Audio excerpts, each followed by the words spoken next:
जो कुछ हमने सवालात उठाए थे इसके जवाबात तलाश किए जा रहे हैं। हमारा मानना ये है कि कराची को अपना हक नहीं मिलता रहा।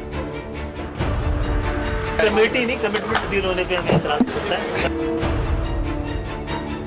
इस हफ्ते से उनके साथ नेगोशिएशन शुरू हो जाएगा, उनसे मसला हल हो जाएगा। अस्सलाम वालेकुम नाज़रीन, रूबरू प्रोग्राम आप देख रहे हैं और मैं हूं आपका मेज़बान शौकत पराचा। पीटीआई के रूहे रवां जहांगीर खान तरीन ने आज वज़ीर आज़म इमरान खान से मुलाकात की। मुलाकात में हुकूमत और इत्तेहादियों के दरमियान मामलात पर तफसीलन तबादला ख्याल किया गया। हमारे ज़राए ने हमें बताया कि जहांगीर खान तरीन ने वज़ीर आज़म को बताया कि इत्तेहादियों के साथ मामलात तय पा चुके हैं। ज़राए बता रहे हैं जहांगीर खान तरीन ने वज़ीर आज़म को बताया कि काफ लीग के साथ तो तकरीबन तमाम मामलात तय पा गए हैं, जबकि MKM के साथ 90% मामलात तय पा चुके हैं। जी हाँ, हम ज़राए के हवाले से नाजरीन आपको बता रहे हैं कि हुकूमत और इत्तेहादियों के दरमियान मामलात तय पा गए हैं। पीटीआई के रूहे रवां जहांगीर खान तरीन ने आज वज़ीर आज़म इमरान खान से मुलाकात की और ये बातें जहांगीर खान तरीन ने ही वज़ीर आज़म इमरान खान को बताईं। कल MKM से मिलने के लिए हुकूमत का एक वफ्द कराची जाएगा। बहादुराबाद में ये मुलाकात होगी क्योंकि जहांगीर खान तरीन ने वज़ीर आज़म को बताया कि 90% तक MKM के साथ मामला तय पा चुके हैं। 10 के ये इत्तेहादी पहले हुकूमत को ताना भी देते रहे। काफ लीग की क़यादत तो कहती रही कि इत्तेहादियों को सौतन समझा जा रहा है। फिर खुद चौधरी शुजात हुसैन ने वज़ीर आज़म को मशवरा दिया कि वो इत्तेहादियों की बात सुना करें, फसादियों की बात नहीं सुना करें। अलबत्ता MKM के हवाले से आज असद उमर का ये बयान सामने आया कि कराची की बड़ी कुव्वत अब MKM नहीं है। MKM माजी में बड़ी कुव्वत हुआ करती थी, अब PTI कराची की बड़ी कुव्वत है और नशिस्तें भी कराची से PTI के पास ज्यादा हैं। मामलात कैसे तय हुए और देर क्यों लगी, आज हम इसका तजिया करेंगे। मेहमानों का तारफ करा देता हूं। मेरे साथ इस्लामाबाद स्टूडियो में मौजूद हैं जनाब सदाकत अली अवासी साहब, PTI के रुकने कौमी असम्बली हैं। आप सिर्फ MNA नहीं हैं बल्कि PTI के ओहदेदार भी हैं। नॉर्थ पंजाब PTI के प्रेसिडेंट हैं। फैसलाबाद तक आप देखते हैं मामलात को। बहुत शुक्रिया आपने वक्त दिया। नादरीन, हमें ज्वाइन किया है डॉक्टर खालिद रांझा साहब ने। बैरिस्टर साहब हैं, साबिक वजीर कानून है, काफ लीग के मरकजी रहनुमा हैं। बहुत शुक्रिया डॉक्टर खालिद रांझा साहब, आपने हमें वक्त दिया। हमारे साथ मौजूद हैं इकबाल मोहम्मद अली खान साहब, MKM के रुकने कौमी असम्बली हैं, साबिक वजीर हैं, काबीना वफाकी काबीना का हिस्सा थे। बहुत शुक्रिया इकबाल मोहम्मद अली खान साहब, आपने वक्त दिया। अब्बासी साहब, ये इतनी देर क्यों लगी इत्तेहादियों के साथ मामला तय करने में? क्या जहांगीर खान तरीन जब बाहर थे, वो मुल्क में नहीं थे, तो उनके अलावा कोई आदमी नहीं था जो सक्सेसफुली नेगोशिएशन करते, और जो आज हम सुन रहे हैं ये बहुत पहले हो जाता? राय साहब, बहुत शुक्रिया। जब भी ये बात होती थी, मैं आजकल ज़्यादा ड्यूटी मेरी मैं आता हूँ उस पर शोज़ पे, तो हमेशा हम ये बात करते थे कि हमारे इत्तेहादियों का हमारे बगैर गुजारा नहीं है और हमारा उनके बगैर गुजारा नहीं है। कुछ चीज़ें होती हैं मुल्की सियासत में, दोस्तियाँ दुश्मनियाँ जो होती हैं, या मुखालफतें, दुश्मनी का वर्ड नहीं यूज़ करना चाहिए, मुखालफतें एक जैसी हैं। इत्तेहादी खुद भी कहते रहे कि हम हुकूमत के साथ हैं। चौधरी परवेज इलाही ने बार बार ये बात की कि इनकी नाकामी हमारी नाकामी होगी, लेकिन हम पे एतमाद करें, सौतन देखिए, मैं वो कह रहा हूँ, उनके कुछ ज़ाहिर है वो अलग पॉलिटिकल पार्टीज हैं। हमारा जो गवर्नमेंट है उसमें PTI के लिए ज़्यादा हम ज़रा कंसिडरेट होते हैं। हल्कों में भी मामलात भी हैं, बाज़ जगह पे Q लीग के MNAs MPs हैं, नीचे हमारी PTI की तंजीमें हैं, वहाँ पे इख्तलाफ भी हैं। तो ये सारे मामलात चलते हैं। ये खट्टा मीठा रिलेशनशिप होता है, क्योंकि ना वो हमारी पार्टी में आ गए, ना हमने उनको ऑन किया। We are still partners. लेकिन जो बड़ा मकसद है मुल्क को चलाने का, उस हवाले से कोई इख्तलाफ ना था। कुछ मीडिया स्पेकुलेशन थी, कुछ आप लोगों को भी कोई हमारी करप्शन की खबरें नहीं मिलती, हमने कोई लंदन में फ्लैट नहीं पकड़े गए हमारे, हमारा कुछ सरे महल नहीं पकड़ा गया, इसलिए आपका ये आप मीडिया पे नहीं डालें। जब खुद लीडर्स बोलें कि हमें सौतन कहा जा रहा है, फिर कहें कि फसादियों के बातों पे ना जाएं, इत्तेहादियों की बातों पे जाएं, तो कुछ ना कुछ तो होता है। डॉक्टर खालिद मैं बोलूं, ये आप लोगों की मेहरबानी है, आप कौन सा किसका बयान उठा के कितना उसको हाईलाइट कर दें। कई हम बयान देते हैं, आप लगाते हैं। खबर की डिटर्मिनेशन तो हमने इसलिए है कि हमारे खिलाफ खबर की डिटर्मिनेशन तो हमने, मैं वही कह रहा हूँ ना, हमारी कोई बड़ी, हमारा कोई पैनामा खुल जाए, हमारा कोई इमरान खान का कोई मनी लॉन्ड्रिंग के स्कैंडल खुल जाए, फिर आप उधर बिजी रहना, आप छोटी छोटी बातों में बिजी हैं। बहरहाल ये मन कोई गलत बात नहीं है, आपका राइट, आप पूछे खबर तो हमने देखना है कि खबर क्या है ना। डॉक्टर खालिद रांझा साहब, काफ लीग कहती रही कि जो मुआहदा हुआ और यकीनन मुआहदा हुआ था उस पर अमल दरामद नहीं करती हुकूमत। मसाइल थे क्या बुनियादी? इनफैक्ट गुजारिश है, जहां का मुआहदे और मुआहदे होते रहते हैं, इस केस में जो कायदे मुस्लिम लीग है और पीटीआई है, इनका मुआहदा आपस में इलेक्शन से पहले हुआ था। जी जी, कुछ बातें तय पाई थी और ख्याल था कि जब इलेक्शन हो जाएगा तो फिर भी दोनों सियासी पार्टियां तयशुदा प्रोग्राम मुताबिक इकट्ठे चलेंगे। उनका सिर्फ एक ही रंजिश है कि जो चीज तय पाई थी कम से कम उसको तो मुकम्मल कर ले, मजीद कमेटी भेजने का फायदा क्या है? You are reopening the settle situation, we are reinventing the wheel. तो मैं समझता हूं इसमें जो उनका जो इल्जाम है या उनका जो तनकीद है या वो जो एतराज कर रहे हैं या तहफ़्फ़ुज़ है, वो ये है कि जो चीज हमसे तय पाई थी इलेक्शन से पहले उसको मन्नो अन उस पर अमल हो, ताकि हमें एहसास हो कि हम इत्तेहादी हैं और हमारे साथ जो वादे किए गए थे वो वादों की तकमील हो रही है। डॉक्टर साहब आप पुराने पार्लियामेंटेरियन हैं, आप काबीना का हिस्सा भी रहे हैं, आप एक सीनियर पॉलिटिशियन हैं, आप बैरिस्टर भी हैं। ये मामलात क्या थे जिनकी वजह से प्रॉब्लम आई? कोई सादा अल्फाज में हमें समझा ही दें। ये तो हमने बड़ी बार सुना कि मुआहदा हुआ था, मामला तय पाए थे, वो थे क्या? ये गुजारिश है कि शायद अगर मैं बयानियां जारी करूं तो ऐन मुमकिन अल्फाज में फर्क आ जाए। ये आप पीटीआई के साथ बैठे उनसे पूछ ले कि क्या पैरामीटर्स थे क्या, और अगर समझते हैं कि हाँ जी कोई नहीं थे, आप अगर हमें बता दें तो कोई फर्क नहीं पड़ेगा, बयानिए में कोई फर्क नहीं आएगा। नहीं, मैं इस सुलझाव में नहीं पढ़ना चाहता। मैं सिर्फ इतना ही कह रहा हूं कि अभी तक जो तकाजा किया गया वो ये है कि हाँ जी अपने औराक खोल ले, अपनी किताब देख ले, आपने हमारे साथ क्या मामला तय किए थे। अगर आप समझते हैं कि वो पूरे हैं तो फिर झगड़ा ही कोई नहीं है, फिर तहफ़्फ़ुज़ात किस बात के। ये भी कहा जाता है कि 3-4 अजला में जहां काफ मुस्लिम लीग काफ के मुंतखब नुमाइंदे आए, उनकी एडमिनिस्ट्रेशन या दीगर मामला तो वो तो आप ही के लोगों को सुपुर्द हैं। ये भी कोई पॉइंट ऑफ कंटेंशन है?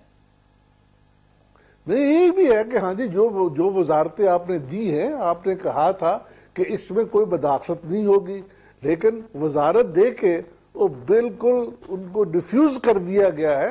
और ये मैं समझता हूँ हर सियासी पार्टी इस पे नाराज होगी। तहफ़्फ़ुज़ और दूर की बात है, जब आप वजारत दे रहे हैं तो आप उनको हिस्सा दे रहे हैं गवर्नमेंट में, कि लफ्जी हिस्सा दे के और फिर इसको विथड्रॉ कर लेना, ये मैं समझता हूँ अच्छी बात नहीं है। ये यकीनन तहफ़्फ़ुज़ात इससे उभरते हैं। चल इधर रुकिएगा। इकबाल मोहम्मद अली खान साहब, अस्सलाम वालेकुम। जी बहुत शुक्रिया। ये फरमाइए कि कल हुकूमती वफ्द आपके पास यानी एमकेएम के पास यानी बहादुराबाद आ रहा है। आज यहाँ गवर्नर साहब आए हुए थे, उन्होंने वजीर आजम से मुलाकात की और एमकेएम के साथ, एमकेएम पाकिस्तान के साथ जो मामलात हैं उन पर बातचीत की गई। कल वाकई कोई बिग अनाउंसमेंट, कोई बड़ा ऐलान होने वाला है? देखिए फराज साहब, मैं ये समझता हूँ इससे पहले भी वक्त आते रहे और ये सारी चीजें होती है, मुलाकातें होती रहती हैं। जब तक के मुस्बत नताइज आपके सामने नहीं आए उस वक्त तक कुछ नहीं कहा जा सकता।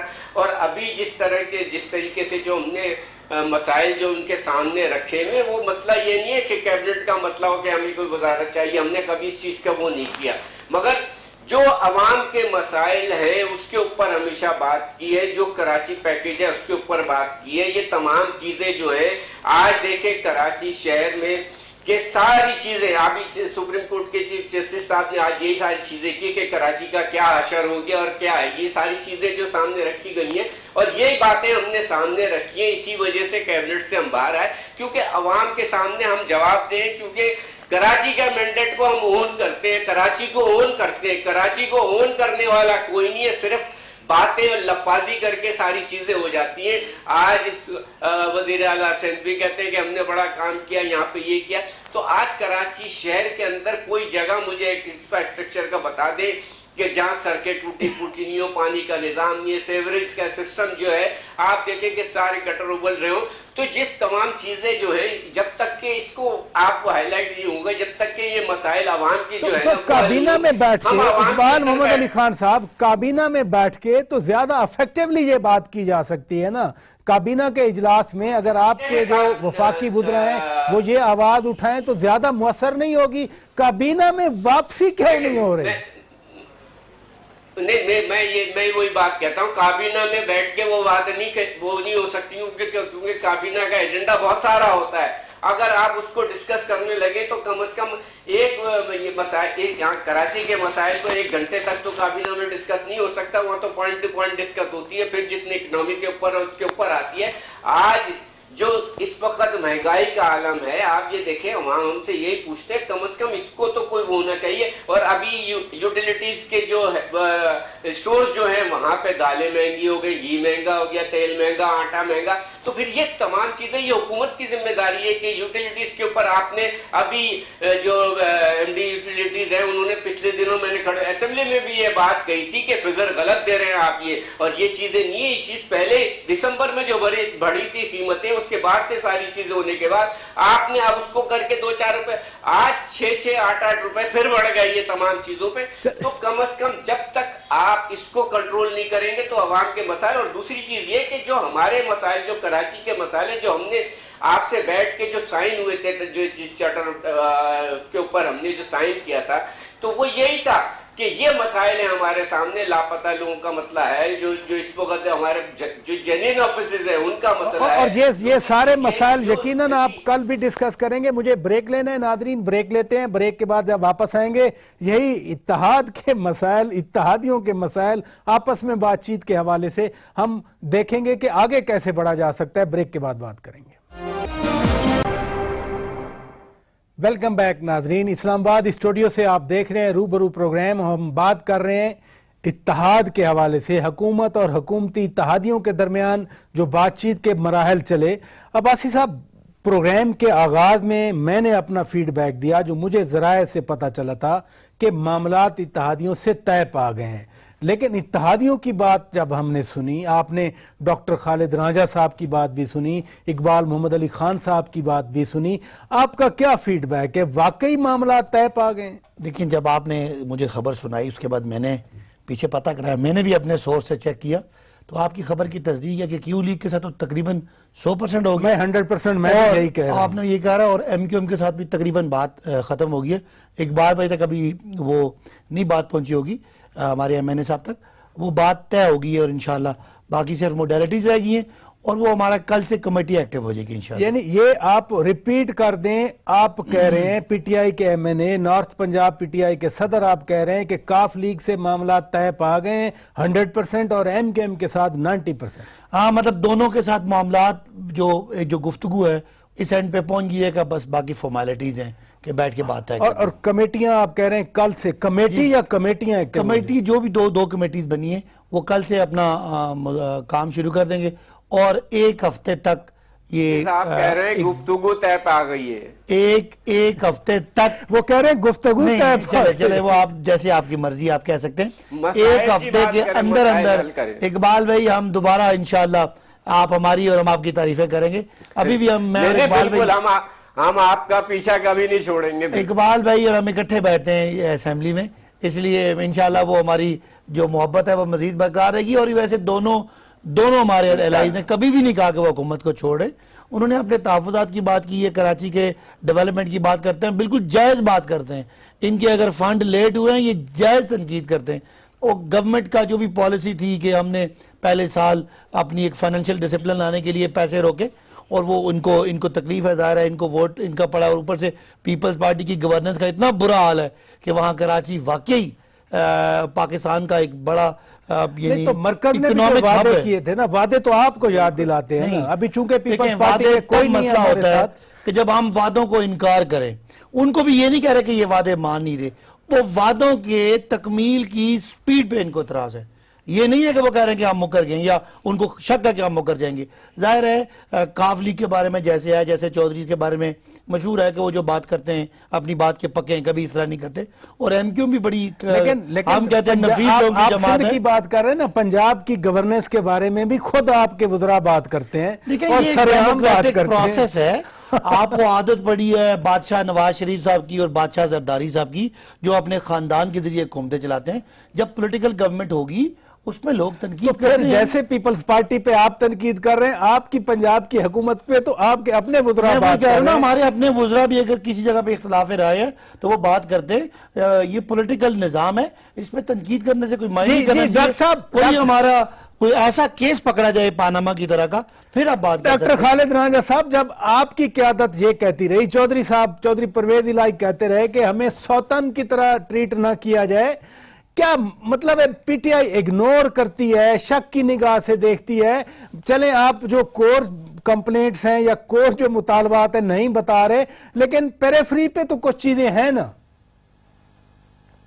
गुजारिश है जी कि हुकूमत जो है, जब जमहूरियत में हुकूमत नाम है कंसल्टेटिव प्रोसेस का, कि तमाम लोग जो हुकूमत में आपके साथ है आप उनको कंसल्ट करें, उनकी राय लें और उस राय को अहमियत दें, तो इसका एहसास तो फौरी हो जाता है कि आपको कंसल्ट किया गया या नहीं किया गया।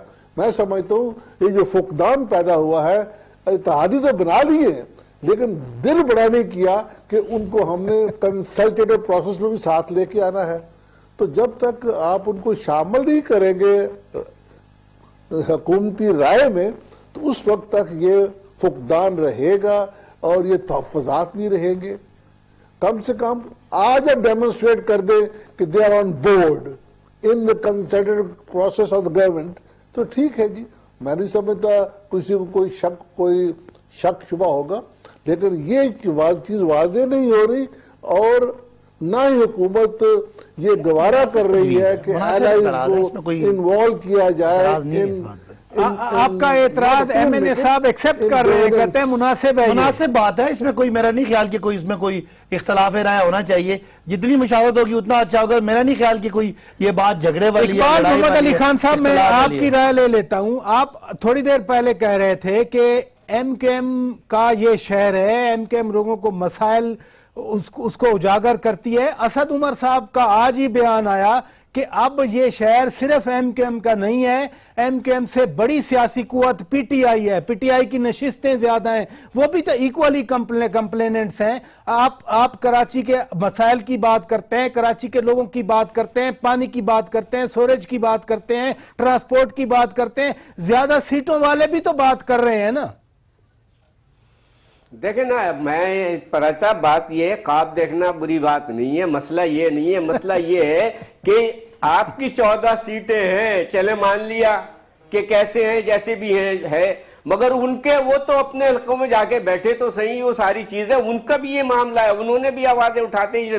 अब्बासी साहब बैठे, पूछे इनसे कि वो भी इस बात का रोना रोते हैं कि भाई कि हमें भी आवाम को फेस करना है, तो हम तो ये कहते हैं कि चलें इसी उस पे कम से कम जो हमारे मुतालबात है उसको हमारे डेवलपमेंट के, जो आपने 162 अरब रुपए का पैकेज दिया, चले उसके बाद वो नहीं हुआ, आपने फिर 25 अरब रुपए का दिया, फिर आपने हैदराबाद यूनिवर्सिटी का ये सारा मतला के 10 अरब रुपए हैदराबाद को दिए जाएंगे। तो ये सारी चीजें जो है सामने, और फिर अवाम जो है हमसे डॉक्टर खालिद मकबूल सिद्दीकी तो 1 अरब की बात कर रहे थे कि 1 अरब भी नहीं मिल रहा। मैंने वही उन्होंने मिसाल दिए कि आटे में नमक के बराबर भी नहीं मिल रहा है। देखे ना, जब अवाम से कैबिनेट से बाहर आने का मकसद ही यही था कि अवाम के जो मुतालबात थे वो हमारे दहलीज पे आ गए थे कि गैस का मसला हो गया, इलेक्ट्रिसिटी महंगी हो गई, तमाम चीजें हो गई, और कराची शहर में गैस का मसला हो जाना मैं समझता हूँ एक अजूबा था कि पूरे इसके बहुत जगहों पे ये था कि गैस सुबह भी नहीं आ रही है, शाम को भी आती है तो थोड़ी सी, तो ये तमाम चीजें थी। तो अवाम का प्रेशर जो हमारे ऊपर यही था कि अवाम तो ये कहते थे कि भाई आप लोग बैठे हुए और वफाक के अंदर ये तमाम चीजें हैं, ये सब इसको जब तक ये सही नहीं होगी तो ये सारी चीजें सामने आती है। फिर डेवलपमेंट का मतलब है, आप देखें ना, जैसे पूरा शहर जो है इस वक्त आप, तो यही बातें तो चीफ जस्टिस ऑफ पाकिस्तान, यही बातें तो honourable chief justice of Pakistan 2 दिन से कह रहे हैं ना, वो जितने मसाइल हैं उनको वो बरमला उनका इजहार कर रहे हैं, बरहमी का इजहार कर रहे हैं उन पे।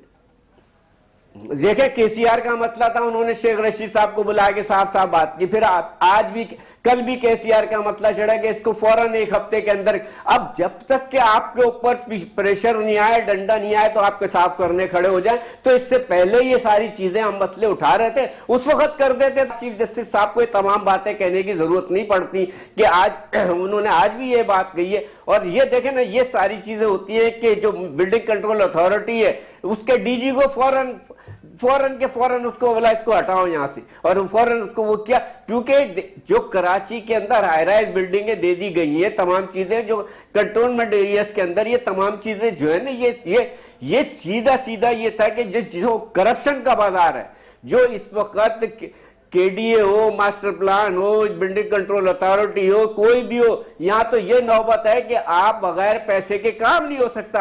अगर कोई आदमी चले या मैं पैसे नहीं देता, मैं नहीं काम कर सकता, तो वो, और इन्हीं चीजों का नोटिस तो दिया है honourable chief justice of Pakistan ने। मेरी बात सुने, ये तो उन्होंने वहां पे आदमी ये कहता है कि यार अगर पैसा नहीं दे रहा कम से कम लानत तो दे जा हमको, ये तो यहाँ तक ये हो जाता है कि जो लेने वाला वो ये कह रहा है पैसे नहीं मिल रहे तो कम से कम यही मिल जाए। इधर रुकिएगा, मुझे ब्रेक लेना है खान साहब, मुझे ब्रेक लेना है, इधर रुकिएगा। नाजरीन ब्रेक लेते हैं, ब्रेक के बाद जब वापस आएंगे अपनी गुफ्तगू को आगे बढ़ाएंगे। हम मसाइल की बात कर रहे हैं, इत्तेहादियों के दरमियान मसाइल क्या थे।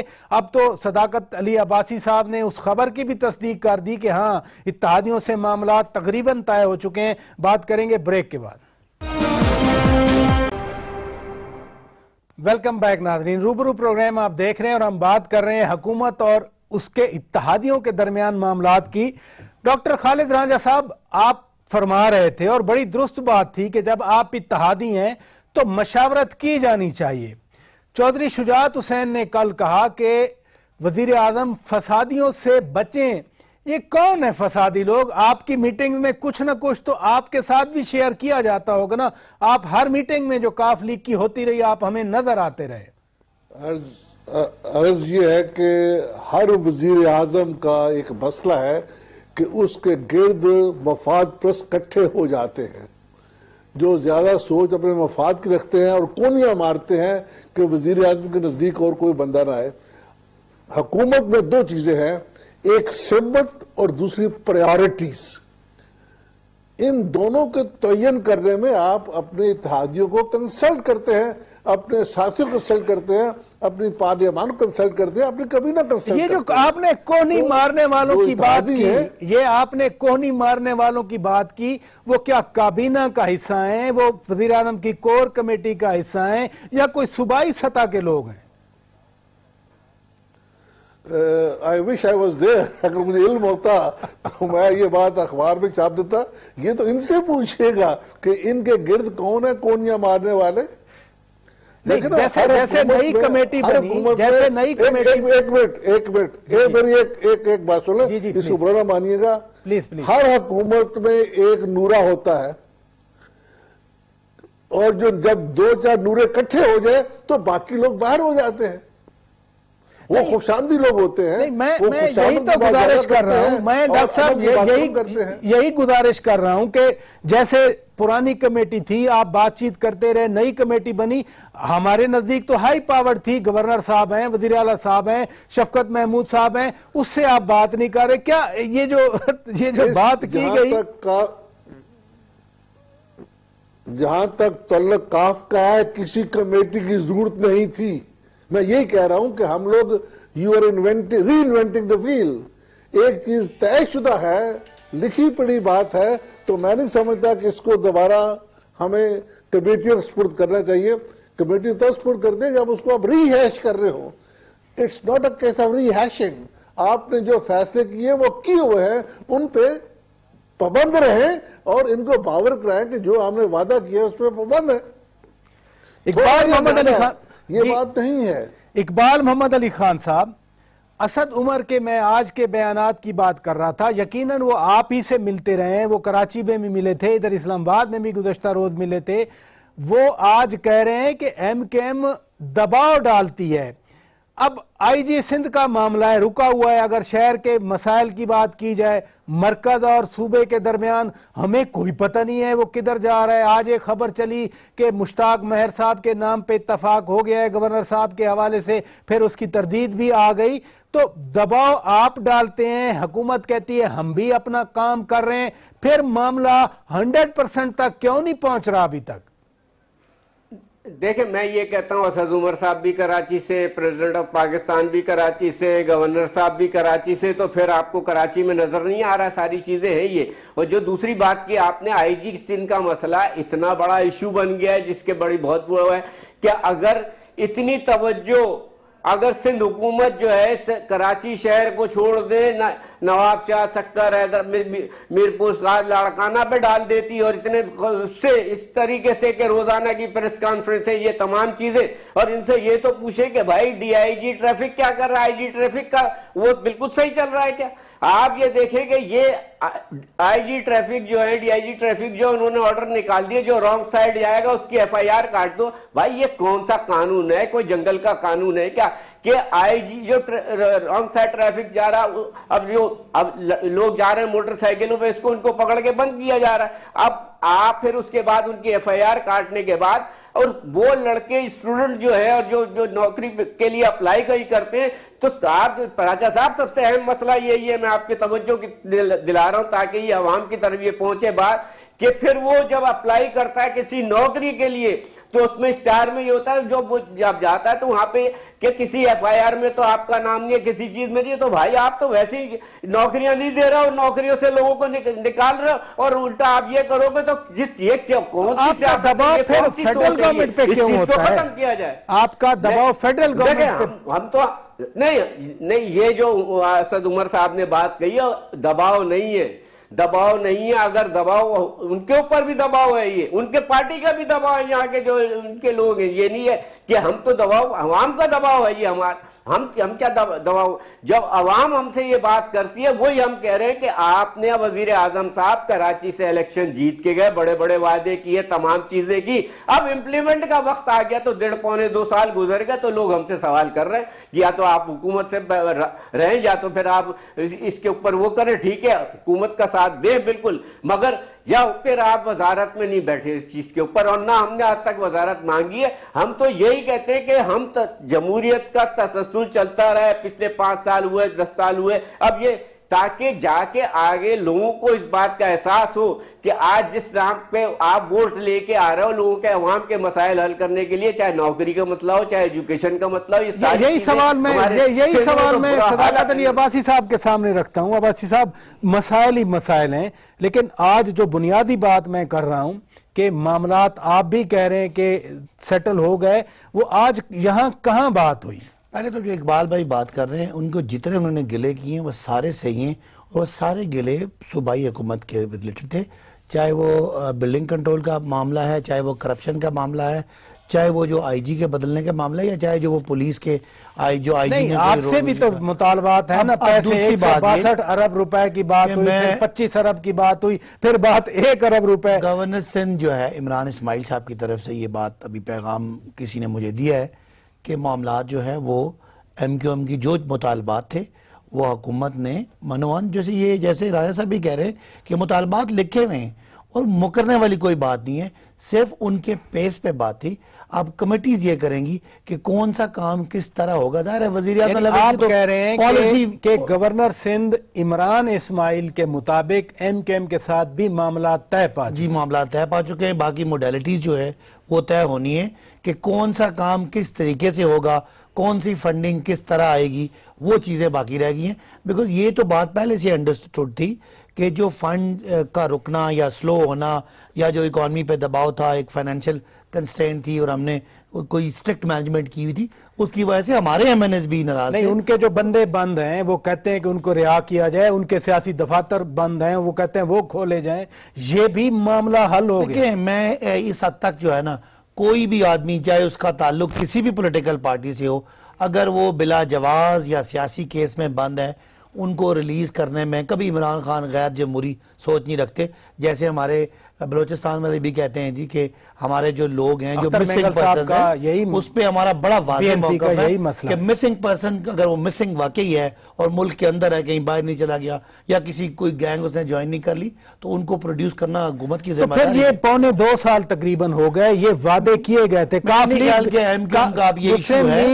भी कहती है कि जो वादा किया था उस पर अमल दरामद किया जाए, हम कोई नई चीज नहीं मांग रहे। MQM भी कहती है जो वादा किया था वो दिया जाए, हम कोई नई चीज नहीं मांग रहे। राजा साहब ये कह रहे हैं कि कंसल्टेटिव प्रोसेस जो मुशावरती अमल है वो शायद इनकी सेटिस्फेक्शन का नहीं है। तो मैंने तो पहले ही कह दिया कि जितनी ज्यादा मुशावरत करें वो क्या हमारी बात सुने। हमारा तजर्बा है पंजाब को चलाने का या मरकज को चलाने का, तो मेरा नहीं ख्याल कि इस पे कोई दो राय हो सकती है। हो सकता है हमने जो काम किए हमने जल्दी में किए, कोई और इनकी मुशावरत लेके बेहतर हो जाए। बाकी जो महंगाई का इशू है वो ज्यादा इशू बाकी सूबाई है। सिंध में जो सूबाई हुकूमत है उनके जो यानी महंगाई सिर्फ सिंध हुकूमत की पैदा करता है, पंजाब में तो खैबर पख्तूनख्वा में बलूचिस्तान में क्या बात कर रहे हैं महंगाई में। हाँ, सिर्फ सिंध हुकूमत की जिम्मेदारी है। बहुत सारे मैं कह रहा हूँ, मैं MQM के हवाले से बात कर रहा हूँ कि महंगाई में बहुत सारे फैक्टर्स होते हैं, लेकिन एक आपकी एडमिनिस्ट्रेशन का होता है, जो होर्डिंग होती है, जो प्राइस कंट्रोल कमेटीज होती हैं। तो ये पंजाब में आटा इधर भी तो मसला था, आटा खैबर पख्तूनख्वा में चीनी की कीमत पंजाब में, चीनी की कीमत खैबर पख्तूनख्वा में।